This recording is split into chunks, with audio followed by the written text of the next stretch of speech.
안녕하세요. 법무법인 대륜입니다. 좋은 이미지의 유명 연예인이 알고 보니 학교폭력 가해자였다는 소식 많이 접하셨을 텐데요. 자라면서 친구들과 다투고 싸우기도 하지만 고의적으로 누군가를 괴롭히고 피해를 입힌다면 이는 폭력에 해당됩니다. 오늘은 학교폭력 가해자가 겪을 수 있는 일들에 대해 말씀드리겠습니다. 학교나 밖에서 신체적으로 폭력을 하는 행위 외에도 언어폭력, 공갈, 금품칼취 등 신체적, 정신적 피해를 주는 행위 모두 학교폭력에 해당됩니다.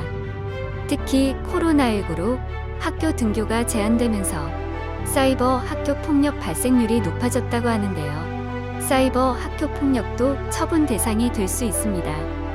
학교폭력에 대한 신고를 받게 되면 학교 측에서는 학교폭력대책심의위원회가 열려 사건에 대한 진상조사를 하게 됩니다. 피해자와 가해자 그리고 보호자가 직접 진술하는 대면 심의로 진행되며 사안이 심각할 경우 형사처분을 받게 될 수 있으므로 학교폭력 전문 변호사를 통해 초기에 대응 방안을 세우는 것이 좋습니다. 학교폭력대책심의위원회를 통해 위원회가 열리면 가해자 학생이 행한 학교폭력의 심각성, 고의성, 지속성, 반성 또는 화해 등을 전체적으로 고려하여 피해자 학생에게 사과하고 심각성에 따라 교내봉사, 심리치료, 학급교체, 보복금지 명령, 일정 기간 출석금지, 강제전학, 생활기록부 기록 등의 처분이 내려지게 됩니다.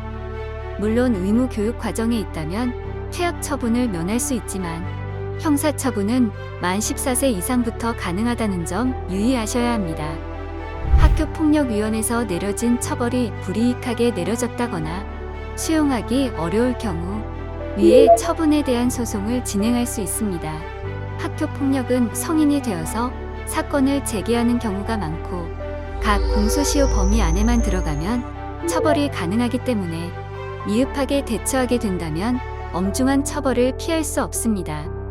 학교폭력에는 폭행, 상해, 협박, 모욕, 재산상 피해 등 그 범위가 매우 크게 적용됩니다.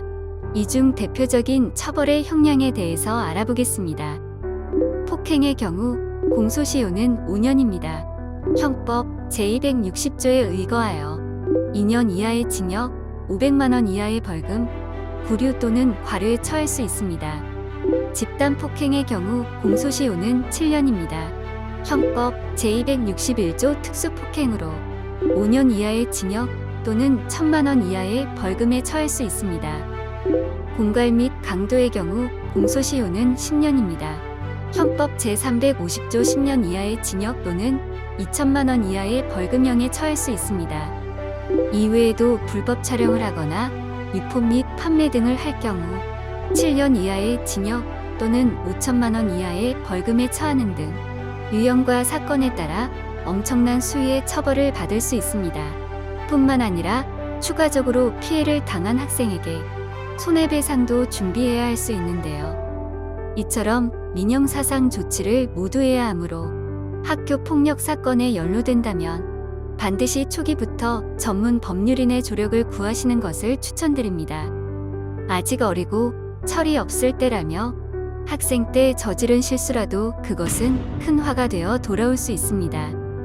단순한 호기심이나 한순간의 실수로 폭력을 행사한 것은 어떤 이유에서건 용납될 수 없을 테지만 다소 억울한 누명을 쓰거나 허위 사실로 인해 공경에 빠지셨다면 전문가의 도움을 통해 사건을 해결하시기 바랍니다. 가해자와 피해자 모두 억울함이 남지 않도록 저희가 돕겠습니다.